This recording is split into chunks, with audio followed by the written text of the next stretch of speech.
My next guest is the editor of the Jewish Chronicle, Paul Harris. Welcome, Paul. Sorry to keep you.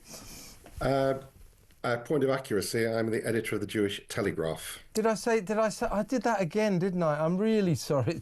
Paul Harris is the editor of the Jewish Telegraph. I've got it going through my head because I know I made that mistake again, and now I've done it again. My apologies. Editor of the Jewish Telegraph. Let me ask you first of all, Paul, about Gary Lineker. We hear today that with a view to his anti-Semitic sharing of an anti-Semitic Jew-hating Instagram post, that the Metropolitan Police have received complaints and they are considering a criminal investigation. Personally, I'm not a fan of hate crimes, but if they must exist, surely this tweet, or rather this Instagram post, may qualify? I'm sure it would. I've spoken on this show before. I didn't believe Gary Lineker when he apologised. He's an intelligent man. He knew what he was doing when he retweeted the image of a rat. Most people, a lot of school children, would know what that meant, and he deserves to be investigated. The only disappointment for me is, firstly, that he was actually allowed to continue in his role on Saturday as a pundit for the Cup final, and that he's actually still going to appear on Match of the Day this weekend. He should have been booted out. Yeah, I mean, there's a strange kind of aura to what's going on here because, as you say, he is going to be allowed to do his final game, his final Match of the Day. That's on Sunday, after 26 years. But let's make no mistake about this. This guy is leaving in disgrace. He is leaving under an anti-Semitic cloud. I agree with you. I think you and I discussed this the other night. I don't believe him when he says, I had no idea that the Nazis used rats as Jewish imagery during the Nazi years. I don't believe him. This is a guy who just 2 days before sharing that Instagram post, had given an interview to the Daily Telegraph. It appeared on Saturday, in which he said, "It is very important to know your history." Now, a person who thinks that is unlikely, and who regularly tweets about Germany and Nazism, as we know, it's unlikely that he didn't know, had no idea about the rat imagery. As you say, Paul, I don't agree with. I don't believe him. Gary Lineker is an intelligent man. His generation of footballers were very often not educated. He was a grammar school boy. He would have learnt history. I don't believe him at all. And I think it also sends out a message while the BBC has terminated his contract, and they have terminated it. Let's be honest, he's not leaving under his own terms. He nevertheless is being allowed to continue. He should not have fronted the Cup final on Saturday amid this controversy, and he certainly shouldn't have been allowed to continue this weekend with Match of the Day. I think the BBC really wanted to prove that it meant what it's saying. Then the message should have gone out that he was not welcome anymore, and he should not be appearing at all. And I think most Jewish people would feel that.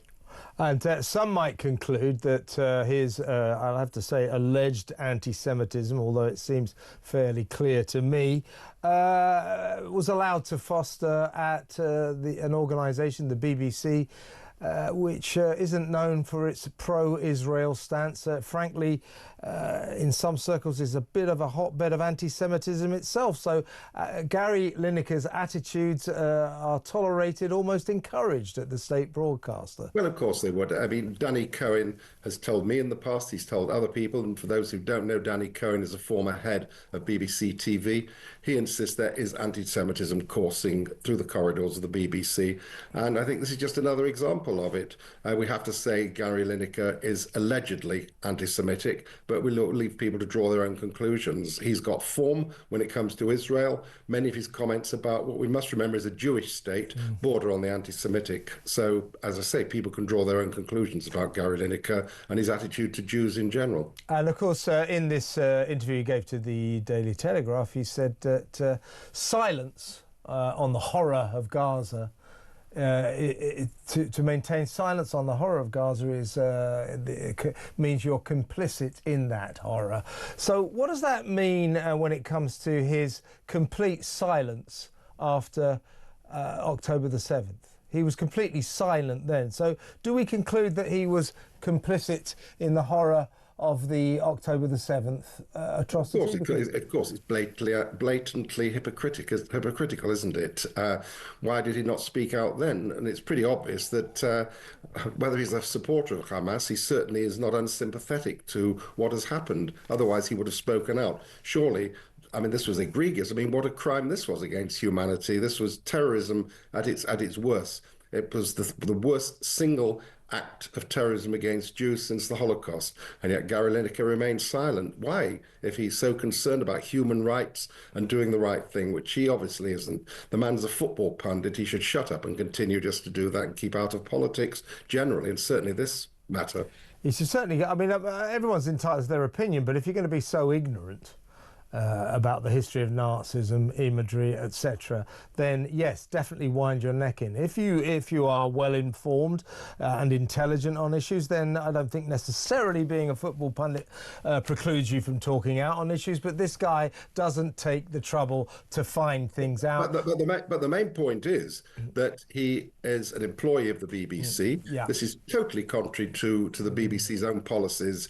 He should not be using social media to make political points of this sort, which are controversial. Stick to football punditry, and definitely not what he's been doing.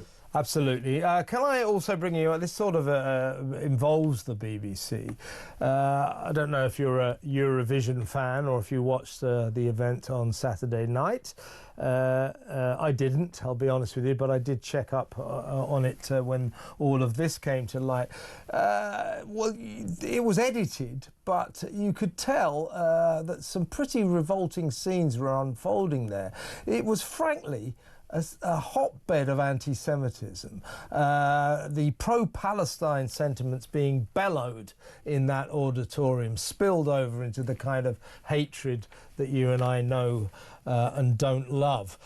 Basically, a bunch of protesters, British protesters, tried to storm the stage while the very brave Israeli singer Yuval Raphael was singing her song. Paint was thrown at her, and her entire performance was drowned out by a cacophony of boos and jeers. So that was pretty revolting in itself. The broadcasters, you can't specifically blame the BBC for this because it's done centrally, but they stand accused of editing it down so you could barely hear the booing or the cheering. You couldn't really see what was going on. But this was all happening. Despite all of that, rather hearteningly, fantastically, Israel came second and absolutely stormed it on the public vote. They won the public vote. So around the voting countries, it seems that many people, the ordinary public members, stand with Israel. They still support Israel, which is good to know. Now, the woke nations that took part in this, Spain and Belgium, have now demanded an investigation because they say that Israel doing so well, coming second, must have been rigged. The voting must have been rigged. So deep-seated is their pro-Palestinian sentiments. Now, what I say, Paul, is this. If there was any vote rigging going on, it was for the opposite reason.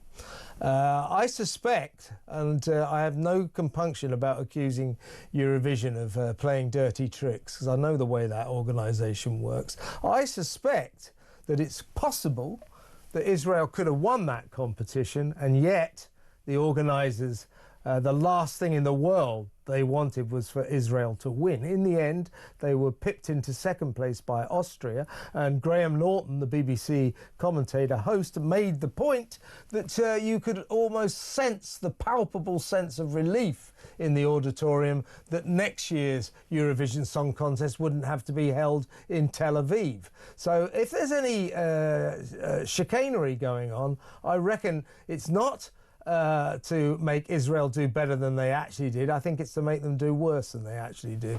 Absolutely. And like you, I certainly didn't bother to watch Eurovision. I watched the end to see what the voting was and to listen to the Israeli number.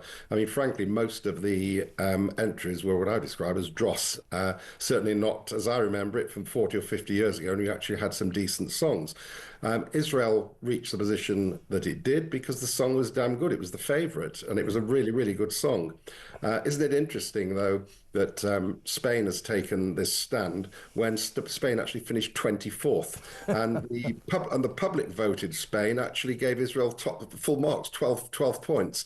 That's really quite amusing, isn't it? I think this is a case of sour grapes. And as far as I could see, I mean, somebody might correct me if I'm wrong, but I understand from what I've seen that the introduction to the Israeli song made no mention of the fact that the performer was a survivor of the Nova Festival, and the song was a tribute to what happened there and a tribute to the survivors and remembering those who died. As far as I know, there was no mention of that whatsoever. That's interesting too. It is. And Yuval Raphael, you're right to bring that up. I mean, her story is extraordinary. She survived that massacre at the Nova Music Festival by burying herself in the dead bodies of her friends so that she couldn't be spotted that she was still alive. And that's what she did. So that alone should have earned her an absolute tidal wave of support. And I think that story was known among the public. That's why they voted for Israel in great numbers. By the way, pop fact, while Israel won the public vote, Britain got null points. They got no points whatsoever. We came, I think, 19th out of 26, so we had nothing to write home about. I think Israel's performance, their achievement in coming second was amazing. My suspicion is they won. But they didn't want the competition to be in Israel next year. My last point really, Paul, is this. What I saw from what I've read about what happened on Saturday, this allegedly fun song contest, a camp load of fun, just turned into a very nasty political occasion full of pro-Palestine Jew hatred. And if it's going to be like that, if these nations in their wokery and their left-wing love of Palestine are going to be like this, then I think we should scrap the entire event. But we know that the Eurovision for years has been all about politics, nothing to do with the music whatsoever. I mean, I've always found it really amusing just to watch the voting because you can predict which countries are going to vote for which other. Their neighbours vote for each other. We know which are going to give nul point to others. It's quite straightforward, really. It's not about the music most of the time, which is why the public vote actually means more than the jury votes. I think we have to take that into consideration. And it was interesting also that Graham Norton mentioned that thank goodness the final would not be in Tel Aviv next year. I think he must have known quite well it wouldn't have been in Tel Aviv anyhow. It would have been in Jerusalem. I'm just wondering if that was a deliberate comment too. That's interesting. Yeah, I wondered about that. Why would you say Tel Aviv? But anyway, Paul, once again, you are the editor of the Jewish Telegraph. I very much apologise for my mistake. I've got it in my head now. It's like a worm in my head. Come on again, and I promise I will never do that again. It's really good to talk to you. Thank you very much. Paul Harris there, editor of the Jewish Telegraph. Get it right, Kev.